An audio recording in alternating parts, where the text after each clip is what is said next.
మనం స్టార్ట్ చేసాం కదా, మీరు చెప్పండి ఏదేది గుడ్ టచ్ అనేది. Okay, good touch, good touch, good touch, good touch, good touch, now bad touch, good touch, bad touch, bad touch, bad touch, bad touch, bad touch, bad touch. Very good. Very కూర్చోబెట్టి ఇష్టేటా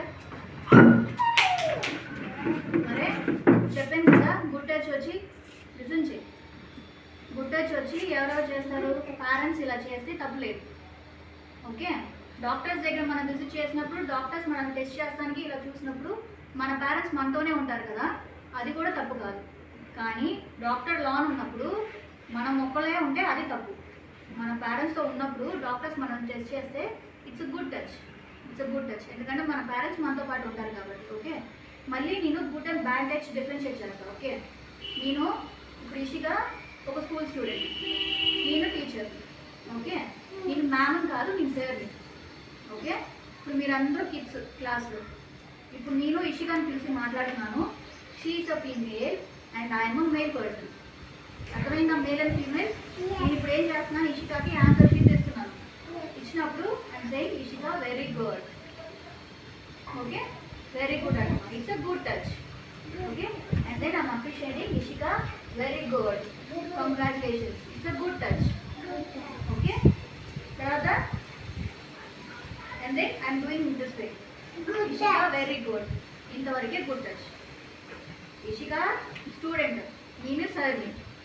అయిపోయింది, good touch అయింది. ఇప్పుడు నేనేం చేస్తున్నాను, ఇషికాకి answer sheet ఇస్తున్నప్పుడు క్లాస్లో students మాత్రమే ఉన్నారు, నేను సర్ని. పాప ఉంది ఇక్కడ. అప్పుడు నేను ఇషికాని పిలిచి ఇషికా వెరీ గుడ్ ఇలా అంటున్నాను. This is a bad touch, bad touch. Ishika అని చెప్పి ఇక్కడ తీసుకుని ఇలా చేస్తున్నాను, వెరీ గుడ్. మళ్ళీ ఇషికాని తీసుకుని ఇదిగో ఇలా ఎలా చేసినా అది కూడా బ్యాడ్ టచ్. ఓకే, ఇలా ఎలా చేసినా బ్యాడ్ టచ్. హ్యాండ్స్ స్టొమక్ మీద పెట్టినా బ్యాడ్ టచ్, ఇక్కడ థైస్ మీద ఇక్కడ పెట్టినా బ్యాడ్ టచ్. అర్థమైందా? ఓకేనా? సో ఇదంతా కుదరదు. అంటే ఇది సరే కాదు, ఒకవేళ మీరు బయట స్కూల్ బయట ఉన్నప్పుడు బస్ కోసం వెయిట్ చేస్తున్నప్పుడు కానీ పేరెంట్స్ కోసం వెయిట్ చేస్తున్నప్పుడు కానీ ఎక్కడైనా స్ట్రేంజర్స్ అంటే తెలియని వాళ్ళు ఎవరైనా వచ్చి పాప ఎందుకు ఇలా వెయిట్ చేస్తున్నా ఇట్లా అది ఇది ఇలా ఎలా అంటే అది మీరు అలా ఒప్పుకోకూడదు. అప్పుడు మీరు ఏం చేయాలి? ఇప్పుడు గుడ్ టచ్ బ్యాడ్ టచ్ తెలిసిందా?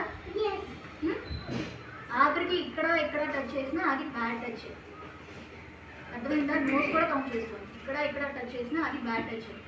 ఇప్పుడు ఒకవేళ మీరు ఒక్కడే ఉన్నప్పుడు క్లాస్ రూమ్లో కానీ బయట కానీ ఎక్కడైనా కానీ స్ట్రేంజర్స్, మీకు తెలవని వాళ్ళు ఎవరైనా వచ్చి ఇలా ఎలా టచ్ చేసినా ఇలా ఎలా అన్నా ఏదన్నా ఇచ్చినా తీసుకోకూడదు. టచ్ చేసినట్టు ఇలా దోసేసేసి నో అని చెప్పాలి. అర్థమైందా? Same no. స్క్రీన్ అంటే అరవాలి. నో, దగ్గరికి రా, మాకు మేత చెయ్యాయి మాకు. This applies for male and female. ఎవరైనా కానీ అమ్మాయిల్ని కానీ అబ్బాయిల్ని కానీ ఎవరైనా టచ్ చేస్తే వెంటనే ఇలా దోసేసేసి తప్పుగా టచ్ చేసినప్పుడు దోసేసేసి నో అని చెప్పండి. నో అని చెప్పేసేసి అరవండి. ఇలా చేయి మాకండి అని చెప్పి దోసేసేసి అక్కడి నుంచి రన్ అయిపోండి, పరిగెత్తండి. పరిగెత్తి నెక్స్ట్ ఇమ్మీడియట్గా మీ అమ్మ నాన్న చెప్పండి జరిగిందండి. అమ్మ, ఇవాళ నేను అక్కడ ఒంటరిగా ఉండి వెయిట్ చేస్తున్నప్పుడు ఎవరో ఒక అంకుల్ వచ్చాడు, వచ్చి నాకేదో ఇవ్వబోయాడు, నేను తీసుకోలేదు. అప్పుడు ఇలా దగ్గరికి తీసి ఇలా అన్నాడు అమ్మ అని చెప్పి చెప్పండి. పేరెంట్స్కి కంపల్సరీ చెప్పాలి, భయపడకూడదు. ఓకే, భయపడకూడదు. సరేనా? జరిగినాక క్లియర్గా అదిగో ఆ అబ్బాయి ఇలా వచ్చాడు, ఆ అమ్మాయి ఇలా వచ్చింది, ఇలా చేశారని చెప్పి వెంటనే చెప్పాలి. వాళ్ళు అలా చేస్తున్నప్పుడు మీరు కంఫర్ట్గా ఉండకూడదు. వెంటనే దోసేసేసి నో అని చెప్పి అరవాలి. 2 థింగ్స్ గుర్తుపెట్టుకోవాలి. స్ట్రేంజర్స్ కానీ ఎవరైనా కానీ బ్యాడ్ ప్లేసెస్లో ప్రైవేట్ ప్లేసెస్లో టచ్ చేసినప్పుడు push them and say no. Say no, తర్వాత screen. Say no and then screen. ఆ 2 కంపల్సరీ చేయాలి. ఓకేనా? ఆ స్ట్రేంజర్స్ లిస్టులో ఒకవేళ మీకు తెలిసిన రిలేషన్స్ ఎవరైనా కానీ, రిలేషన్స్ అయినా థర్డ్ పర్సన్స్ అయినా ఎవరైనా మీరు ఒంటరిగా ఉన్నప్పుడు అలా వచ్చి మిమ్మల్ని టచ్ చేసినా కానీ ఒప్పుకోకూడదు.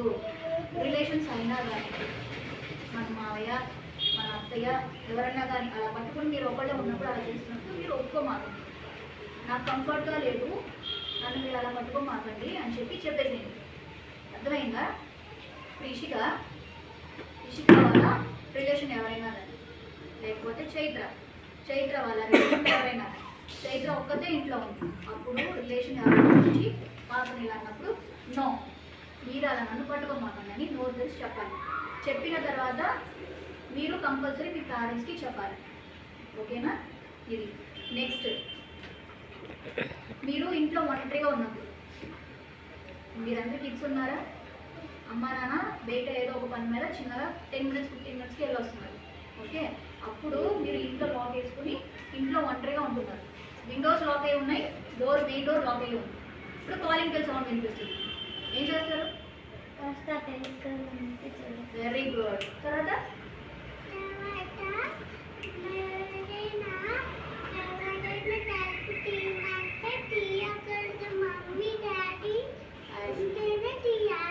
పర్ఫెక్ట్.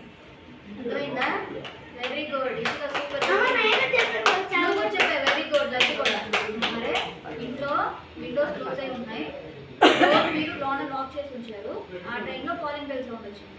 అప్పుడు మీరు డోర్ ఓపెన్ చేయకూడదు. మనకు ఆ హోల్ ఉంది కదా, ఆ హోల్ లేకపోతే విండోలన్నా ఓపెన్ చేసి చూడండి. ఎవరు అని తెలిసిన వాళ్ళైతే అంకుల్ అమ్మ నాకు లేదు తర్వాత రండి అని చెప్పి పంపించేసేయండి. అంతేగాని డోర్ ఓపెన్ చేయకూడదు, తెలిసిన వాళ్ళైనా కానీ. ఓకేనా? వెంటనే డోర్ ఓపెన్ చేయకూడదు. అర్థమైందా? ఓకేనా? So good touch bad touch క్లియరా? కంఫర్ట్ గురించి చెప్పాను క్లియరా? ఇంట్లో ఒంటరిగా ఉన్నప్పుడు ఏం చేయాలో చెప్పాను క్లియరా?